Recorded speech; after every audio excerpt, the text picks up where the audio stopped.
네, 금값이 상승 흐름을 잠시 멈춘 상황입니다. 미증시의 회복 분위기가 좀 영향을 미쳤다고 봐야 될까요? 원자재에 투자하는 ETF들, 다음 흐름을 좀 고민해 볼 때가 된 것 같습니다. ETF 나우 오늘은 한국투자신탁운용의 한지숙 부장과 함께합니다. 부장님 어서 오세요. 안녕하세요. 안녕하세요.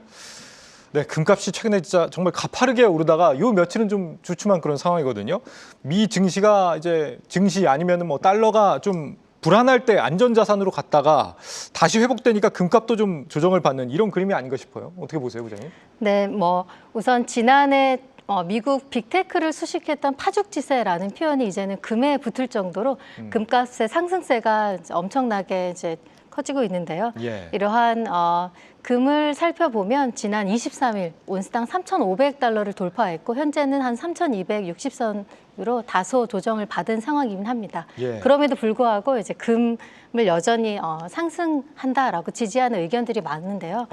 이런 앞으로 금값을 좌우할 요인을 잠깐 말씀드려보면 네. 단연 관세일 것입니다. 관세요. 그리고 함께 살펴봐야 되는 것이 아마 이제 수요일 것으로 보여지는데요. 3월이 이제 관세 위협의 달이었다면 4월은 위협과 협상이 이어졌고 앞으로 주목하셔야 되는 부분이 바로 이 관세가 시장에 어떻게 영향을 미쳤는지가 예. 금값을 좌우하는 배경이 될 것으로 보여집니다. 좀 더 구체적으로 한번 여쭤볼까요? 관세가 금값에 어떻게 영향을 주는 것이냐, 이게 좀 궁금한데요. 네, 아무래도 관세가 지금부터 시작해서 지속적으로 이제 다양한 경기에 미칠 영향이 있기 때문에 벌써부터 기업의 전망이라든지 아니면 장기 금리가 이러한 영향을 받아서 불확실성을 나타내고 있습니다. 이러한 불확실성은 금 가격을 지지하는 배경이 되기 때문에 이 부분이 금 가격에 이제 어떤 변수가 될 것으로 보여지고요. 제가 잠깐 언급했던 수요도 무시하면 안 됩니다. 예.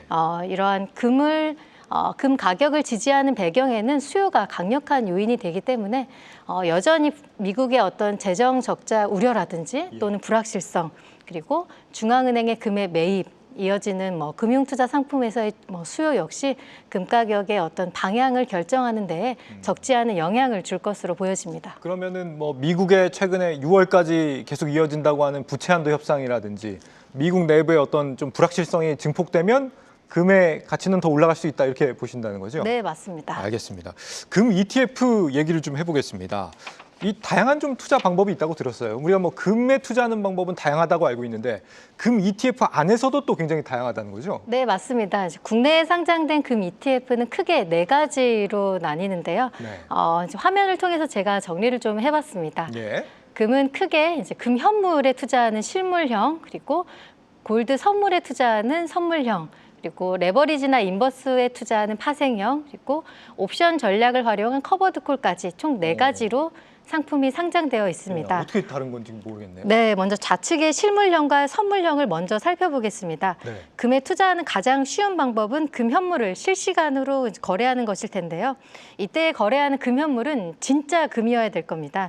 맨 좌측에 있는 금 현물 ETF는 한국 거래소가 만든 순도 99.9%의 실제 금을 기반으로 거래하는 상품이고요. 국내에 있는 ETF 중에는 유일한 현물 기반의 ETF입니다. 실제 금이 있는 만큼 산다는 거예요. 그러면. 네, 맞습니다. 그걸 넘어서는 수요는 존재할 수가 없는 거예요. 공급이. 그 수요는 이제 실물 금 현물로 한국 거래소에서 대응을 하고 있기 때문에 보유한 금을 기반으로 거래하는 게 이 시장의 원칙입니다. 예. 네. 말씀 주신 거 외에 그 뒤쪽에 오른쪽에 있는 나머지 3개도 좀 설명이 가능하신가요? 맞습니다. 네. 네, 그 코덱스와 타이거에는 골드 선물이라는 명칭이 붙어 있는데요. 이거는 금 현물이 아니라 골드 선물 가격에 연동하는 상품입니다. 이제 일반적인 시장 상황에서는 글로벌 금 시세가 거의 유사하기 때문에 이 역시 금 가격에 연동할 수 있는 좋은 투자 상품이 될 것입니다. 예. 다만 장단점을 안 살펴볼 수가 없을 텐데요. 코덱스 타이거와 같은 골드 선물형 상품은 선물 거래를 하기 때문에 월물이 교체될 때마다 롤오버 비용이 발생하고요. 파생 상품인 까닭에 오래 계좌에서 투자하고 싶어도 연금 계좌 같은 곳에서는 투자가 불가능합니다. 반면에 이제 파생 상품을 직접 거래하지 않아도 되는 이제 장점은 있습니다. 예. 그리고 에이스 KRX 금현물 ETF는 이제 장점으로는 실제 금현물을 갖고 있는 것과 같은 효과를 가져다 줄 수 있고요. 예. 오래 투자할 수 있도록 퇴직연금 계좌에서도 70% 한도 내에서는 투자할 수가 있습니다. 그래서 현재 규모가 네. 한 1조 원 수준인데요. 이 자산이 대부분 이러한 연금 투자 수요로 보여집니다. 네. 지금 네네. 아무래도 이 에이스 KRX 금연물이 이제 한국투자 신탁운용에서 나오셨기 때문에 네. 이 상품을 제일 잘 아시지 않을까 싶기 때문에 네, 맞습니다. 이 금현물용 ETF가 실물을 산다는 개념이잖아요. 네. 이게 근데 KRX에서 골드바를 직접 투자하는 거랑 어떻게 다른 거예요? 이제 종로에서 골드바에 투자하냐, 그리고 KRX에서 만든 시장에서 골드바에 투자하냐에 따라 조금 차이가 있습니다. 이 예. 부분은 제가 뒤에서 조금 자세하게 그 전에 설명드리도록 설명 주실 게 하겠습니다. 있다는 거죠? 네, 네. 계속 설명 주십시오 그러면. 아까 금에 투자하는 4가지 ETF 유형 중에 2가지가 남아 있는데요. 파생형과 커버드콜 유형입니다. 먼저 파생형 상품은 잘 아시는 인버스와 레버리지 상품이고요. 일간으로 골드 가격의 2배 또는 마이너스 1배로 연동하는 상품이고요. 이러한 상품들은 금이 좀 뚜렷한 방향성을 나타낼 때 투자하면 좋지만 그렇지 않을 경우에는 한 배 투자보다는 좀 더 안 좋은 성과로 이어질 수 있다는 점이 단점이 될 거고요. 레버리지 투자니까 막 변동성이 왔다 갔다 하면 오히려 맞습니다. 안 좋을 수 있다. 네, 손해로 맞습니다. 이어질 수도 있다 이런 말씀이시죠? 맞습니다. 예. 그리고 커버드콜, 사실은 금에 커버드콜이 붙은 모습이 조금 생소할 수 있겠지만 금도 안전자산임에도 불구하고 변동성이 상당히 큽니다. 이러한 내재된 변동성을 옵션으로 적극 활용해서 결합해서 만든 상품이 바로 끝에 있는 네. 골드 커버드콜 상품이 될 거고요. 예. 단점으로는 아무래도 옵션을 거래하다 보니까 100% 금 투자에 참여할 수 없다는 점, 그리고 투자 자산 대부분이 ETF로 구성되어 있어서 재간접 비용이 좀 발생할 수 있다는 점은 유의하셔야 되는 사항입니다. 지금 4가지를 쭉 설명을 주셨는데 현 시점에서 그러면은 저 4가지 ETF 유형들 중에 어떤 게 좀 가장 유리하다고 판단을 하세요? 원화 투자자한테는 원화로 된 금을 가장 유리한 가격에 사는 걸 텐데요. 네. 사실 원화 투자자 중 살 수 있는 가장 유리한 가격 체계는 에이스 금현물 ETF일 거고요. 왜 이 가격 체계가 유리한지는 뒤에서 KRX 금시장과 함께 설명드리겠습니다. 그 말씀을 지금 해주십시오 그러면. 네. 그러면은 저희 사전에 질문 주신 것 중에 KRX 금시장 그리고 에이스 KRX 금현물 ETF 시중에 사는 골드바 차이가 어떻게 나는지를 물어봐 주셨었거든요. 네. 그 부분을 함께 설명드리도록 하겠습니다.